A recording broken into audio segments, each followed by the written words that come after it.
চাঁদাবাজ আসলে ফোন মারফত আমার বড় ভাইয়ের কাছে একজন বলছিল যে প্রত্যেক দোকান থেকে 5,000 টাকা করে দিতে হবে। এটা মালিক ভাই বলছিল। মালিককে মালিকের পরিচয় দেন।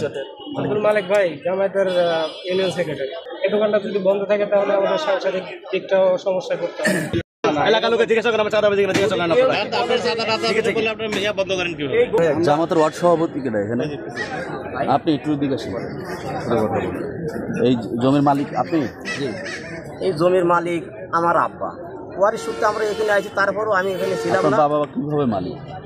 আমার আব্বা আমার তার হলে দাদার সম্পত্তি, তার বাপের সম্পত্তি।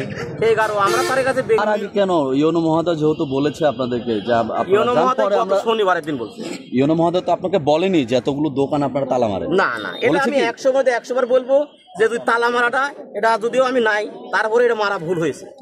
আইন শৃঙ্খলা বাহিনীর কেন হস্তক্ষেপ? মানে এটা শুধুমাত্র একটাই কাজ, বুঝতে পারছেন? তারা বিচারক মানেনি।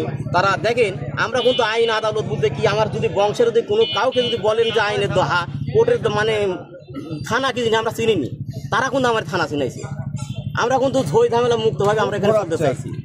আপনি রাজনীতি করেন? আমি রাজনীতি করি, আমি জামাতের ওয়ার্ড সভাপতি। কিন্তু আমার নামে যদি এখানে বলেন, কেউ যদি একটু অভিযোগ দিতে পারে, আমাকে এখানে মাটির মধ্যে